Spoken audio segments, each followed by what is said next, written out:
Listen, I need to tell you about the most insane 48 hours of my career. 2 days ago, I was just another underpaid marketing coordinator getting yelled at by my psycho boss. Today, I'm sitting in a corner office with a salary that would make your head spin, watching that same boss desperately try to save her company from total collapse. And the crazy part? She did it all to herself. But before I get into how watching her panic became the highlight of my entire year, smash that like button and subscribe because this story gets so wild that even I still can't believe it actually happened. Trust me, you've never heard a workplace revenge story quite like this one.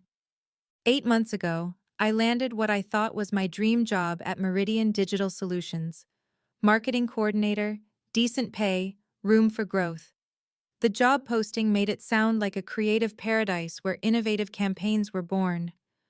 What they didn't mention was that I'd be working under Sarah Chen, a woman who treated creativity like a personal insult and employees like disposable coffee cups. Sarah was one of those bosses who confused being mean with being professional. She'd reject campaign ideas not because they were bad, but because she didn't think of them first. She'd schedule meetings just to tell you everything you were doing wrong. She'd CC the entire team on emails pointing out your mistakes. But here's the thing. I'm really, really good at what I do. While Sarah was busy micromanaging font choices and arguing about comma placement, I was quietly building something that would change our company forever. I just didn't realize it yet. Our biggest problem at Meridian was lead conversion. We were great at getting people to our website, terrible at getting them to actually buy anything. Our conversion rate was stuck at 2.3%, which in digital marketing terms is basically like having a store where 97 out of 100 customers leave without buying anything. Sarah's solution? More aggressive pop-ups, more pushy sales copy, more ways to annoy people into purchasing. My solution? I started treating potential customers like actual human beings. I developed what I called the conversation strategy. Instead of bombarding website visitors with buy now or else messages, I created personalized user journeys based on how people actually behaved on our site. If someone spent time reading about our premium services, they got thoughtful follow-up content about implementation strategies. If someone downloaded our free guide, they got a gentle email series with additional resources, not an immediate sales pitch. I built custom landing pages for different customer types. I created interactive tools that helped people solve small problems before we ever asked for their money. I wrote email sequences that felt like getting advice from a knowledgeable friend rather than being marketed to by a robot. The results were insane. Within 3 months, our conversion rate jumped from 2.3% to 7.8%.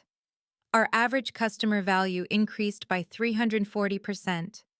We went from struggling to hit monthly targets to consistently exceeding them by 20 to 30%. But Sarah hated every single part of it. "Why are you spending so much time on these conversation things?" Sarah would ask, practically spitting the word conversation like it was profanity. "We need efficient, scalable marketing systems, not time-wasting personalization nonsense." I'd show her the numbers, the increased conversions, the improved customer satisfaction scores, the revenue growth that was directly traceable to the personalized approach. She'd wave it all away. "Those are just temporary fluctuations. Real marketing is about consistent professional messaging that works at scale." What Sarah couldn't understand was that I wasn't just creating marketing campaigns. I was building a completely new approach to how our company connected with customers. Every personalized email, every custom landing page, every thoughtful follow-up sequence was part of a system that was quietly revolutionizing our business. But in her mind, I was just wasting time on inefficient, touchy-feely nonsense that didn't fit her vision of what marketing should look like. The tension between us grew worse every week. She'd assign me pointless busy work to keep me away from the conversation strategy that was actually driving our success. She'd override my campaign decisions with generic templates that performed terribly. During team meetings, she'd present our improved performance metrics while subtly undermining the methods that had created those improvements. She wanted credit for the results while rejecting the approach that had generated them.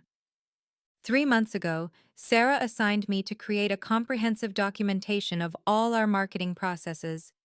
She called it a strategic audit, but it was clearly meant as punishment. Hundreds of hours of bureaucratic documentation that would pull me away from the creative work that was actually moving our business forward. But I approached the audit the same way I approached everything else, with obsessive attention to detail and genuine care for the outcome. I documented every single element of the conversation strategy, every email sequence, every landing page variation, every customer journey map. I showed exactly how each component contributed to our improved performance. I created detailed analytics reports, proving that personalized marketing was generating 73% of our new revenue.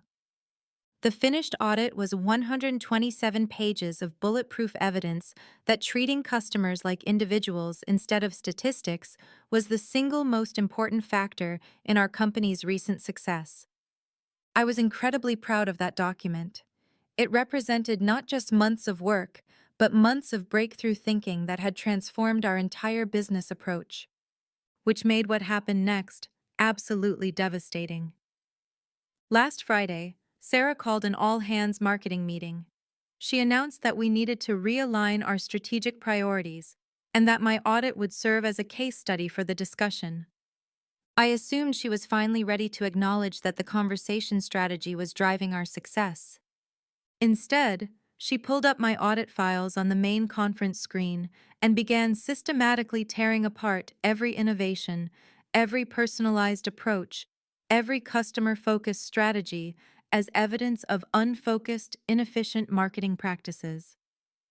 This is exactly the kind of scattered thinking that undermines our brand consistency, she declared, scrolling through months of carefully documented success stories. Personal conversation strategies have no place in professional marketing. These files represent a complete failure to understand scalable business practices.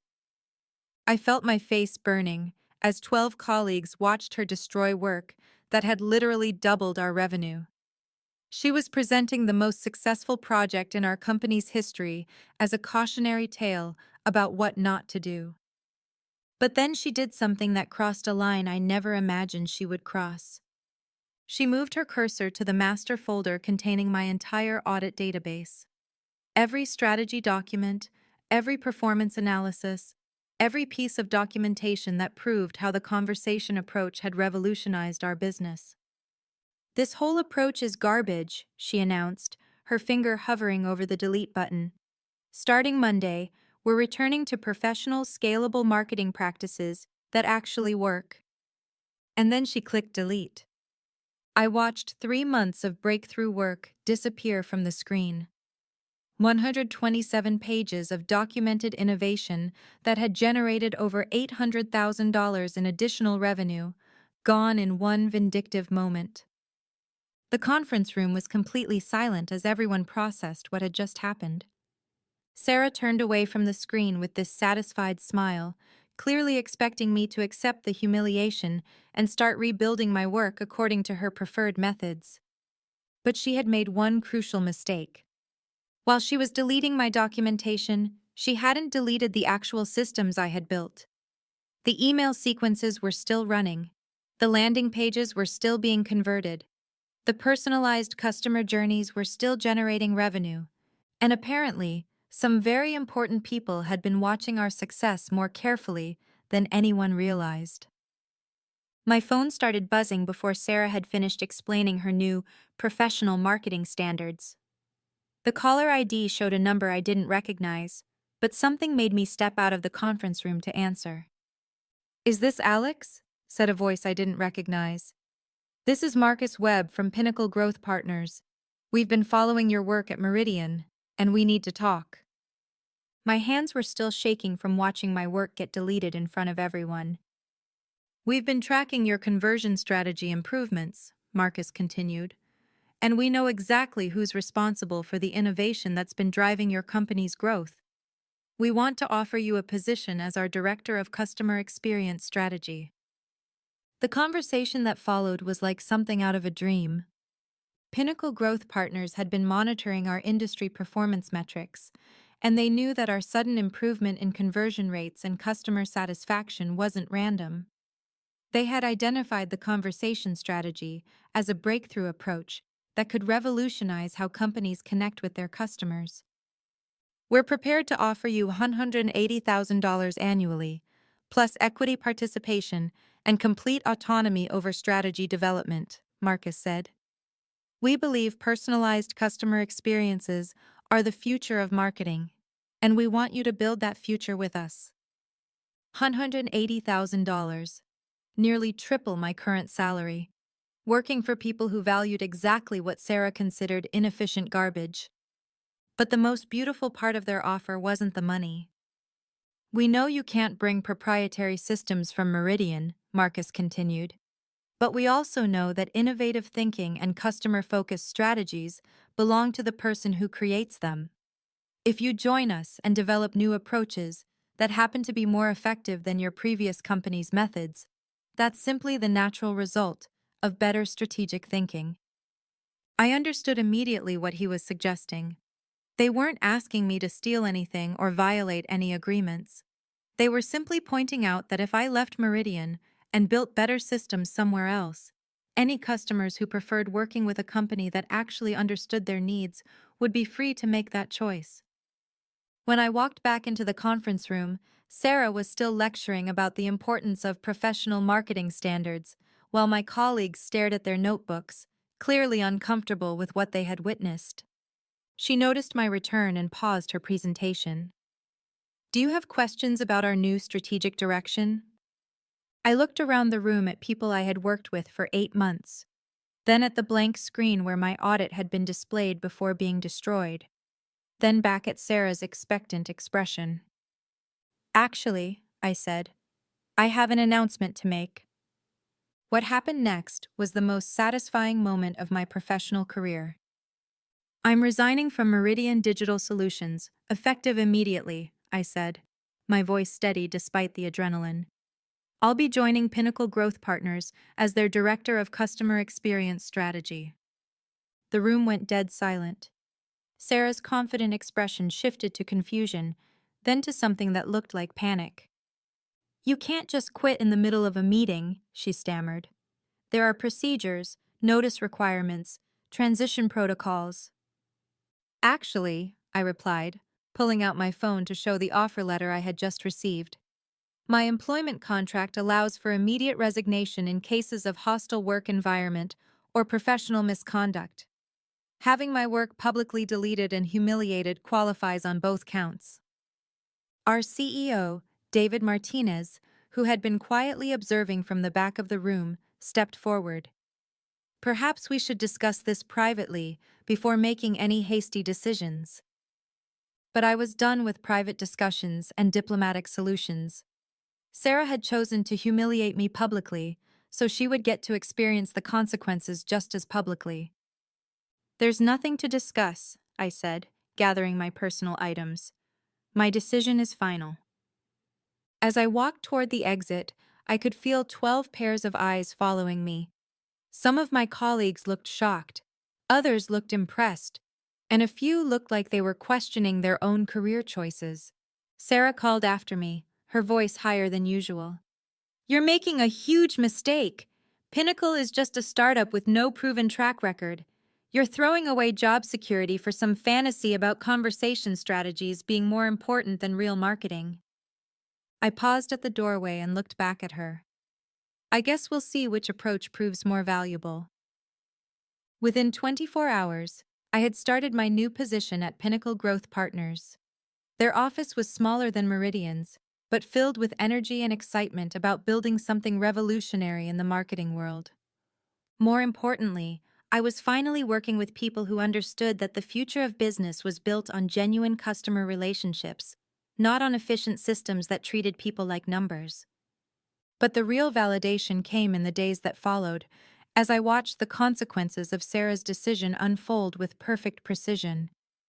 I hadn't contacted any Meridian clients. I hadn't made any sales calls or sent any recruitment messages.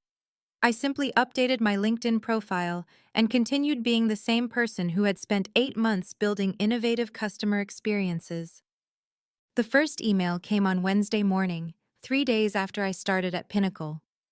Jennifer Walsh, the marketing director at TechFlow Industries, one of Meridian's biggest clients, had noticed my job change through LinkedIn updates. She wanted to congratulate me and ask about my new company's capabilities. "I have to be honest," she said during our call. "The personalized campaigns you developed for us generated the best ROI we've ever seen. If you're bringing that same approach to Pinnacle, we'd be very interested in discussing a partnership." By the end of the conversation, she had scheduled a consultation meeting. The second inquiry came that same afternoon. David Kim from Nexus Solutions wanted to know if the conversation strategy that had improved their customer satisfaction scores was something I could replicate at my new company. By the end of my first week at Pinnacle, I had received inquiries from 6 companies that had worked with Meridian. Not because I had solicited them, but because they preferred working with someone who understood that customers were human beings with individual needs and preferences. Meanwhile, back at Meridian, Sarah was beginning to realize what she had actually deleted when she destroyed my strategy documentation. I heard about her growing panic through mutual connections in the industry. Apparently, she had tried to maintain the campaign performance levels that my systems had created, only to discover that she had no idea how any of it actually worked. The personalized email sequences I had built were still running, but she couldn't modify them without access to the strategy documentation she had deleted. The landing pages were still converting, but she couldn't create new ones without understanding the psychological principles behind their design. When TechFlow Industries called to discuss concerns about their recent campaign performance, Sarah apparently tried to convince them that generic marketing templates would be more professional than the personalized approach that had generated their best results ever. When Nexus Solutions mentioned they were exploring other options, Sarah actually argued with them about why they should prefer scalable efficiency over the customer-focused strategies that had improved their satisfaction scores. One by one, the clients who had experienced breakthrough results through my conversation strategy were discovering that Meridian could no longer provide the personalized approach that had made their partnership so successful. 2 weeks after my departure, I received a call that made everything clear about how catastrophic Sarah's decision had become. Lisa Rodriguez from Apex Marketing, one of Meridian's longest-standing clients, wanted to share some information she thought I should know. "Sarah called me yesterday," Lisa said, "asking if there were any service issues that might explain why we were considering other options. When I told her we were interested in following you to Pinnacle because we valued the personalized approach, she actually got defensive about it." Lisa laughed, but not in a way that suggested she found it funny. "She told me that professional marketing should be based on proven templates, not experimental conversation strategies. She said we were making an emotional decision instead of a business decision. Can you believe that? She was lecturing me about how we should choose our own marketing partners." That phone call revealed everything about why Sarah's approach was failing so spectacularly. Even when faced with evidence that customers preferred personalized experiences, she couldn't adjust her philosophy. She was still trying to convince people that efficiency mattered more than results. By the end of my first month at Pinnacle, 8 former Meridian clients had either switched to our company or initiated serious discussions about transitioning their accounts. These weren't small businesses. They represented over 70% of Meridian's annual revenue.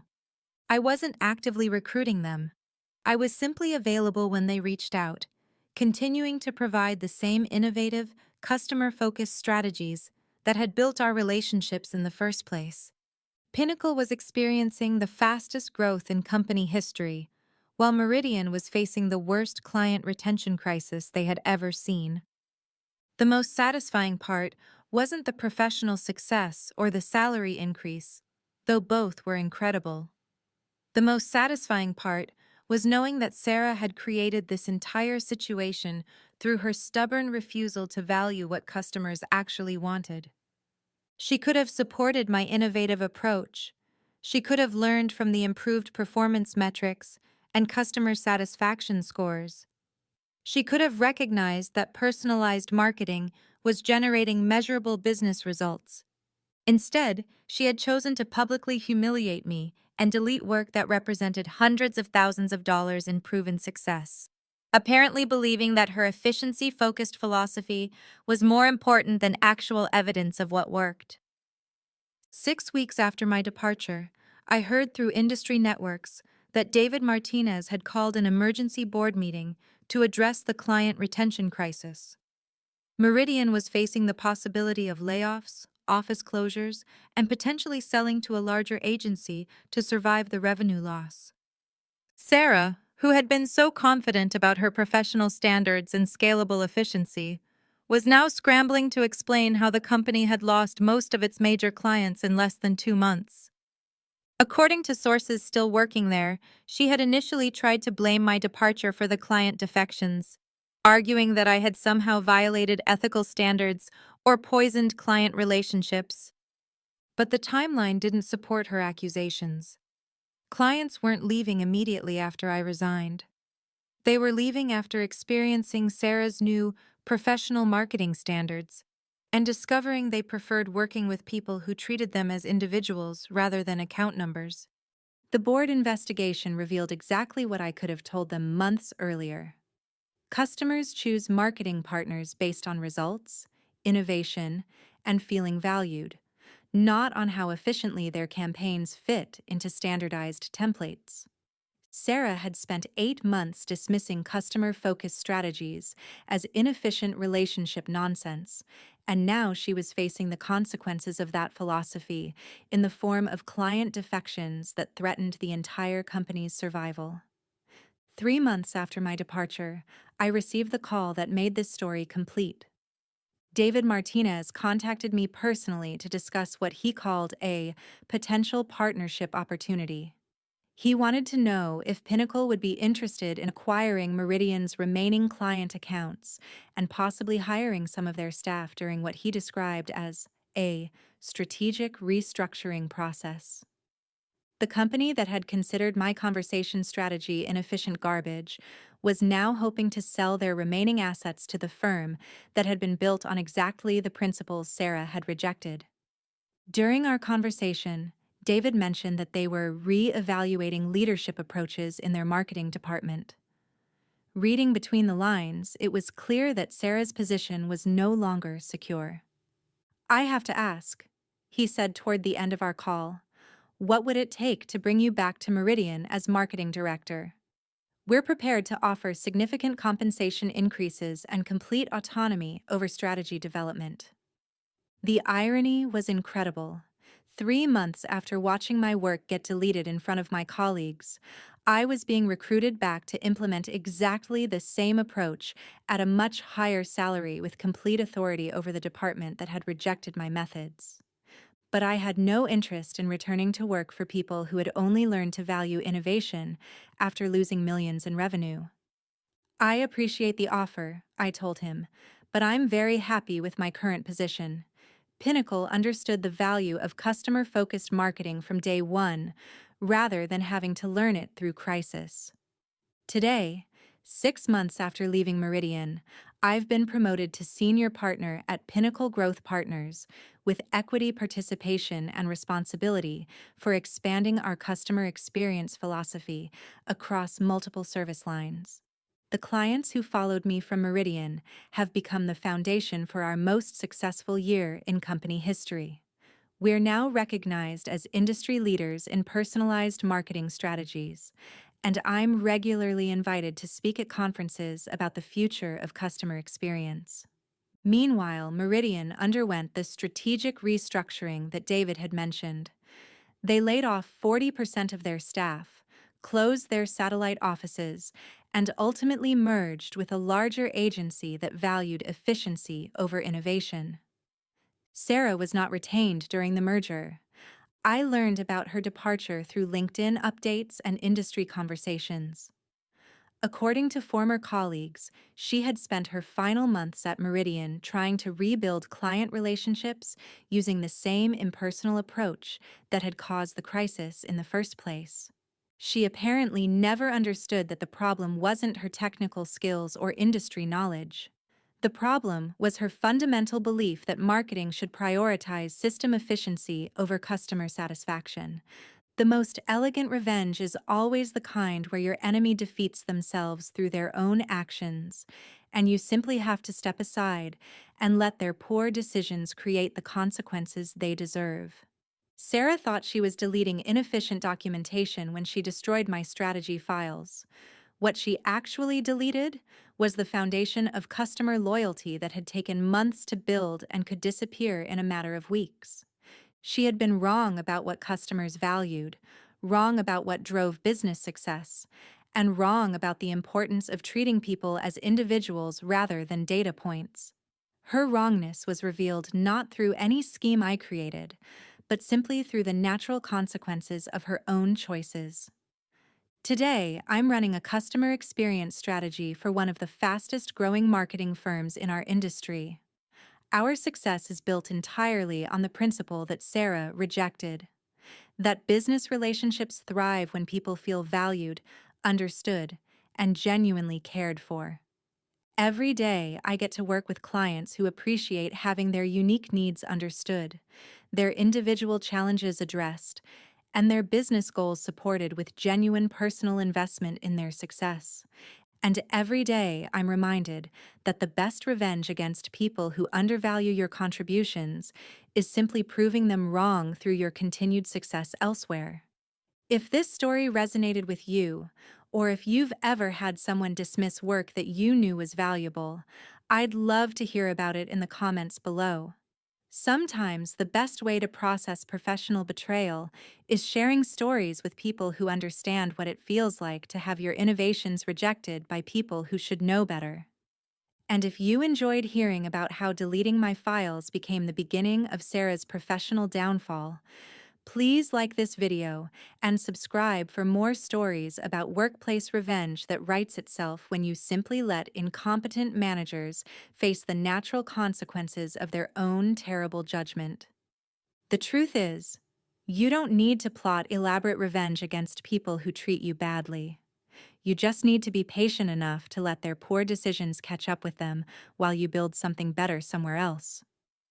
Trust me, it's way more satisfying than any revenge scheme you could ever plan.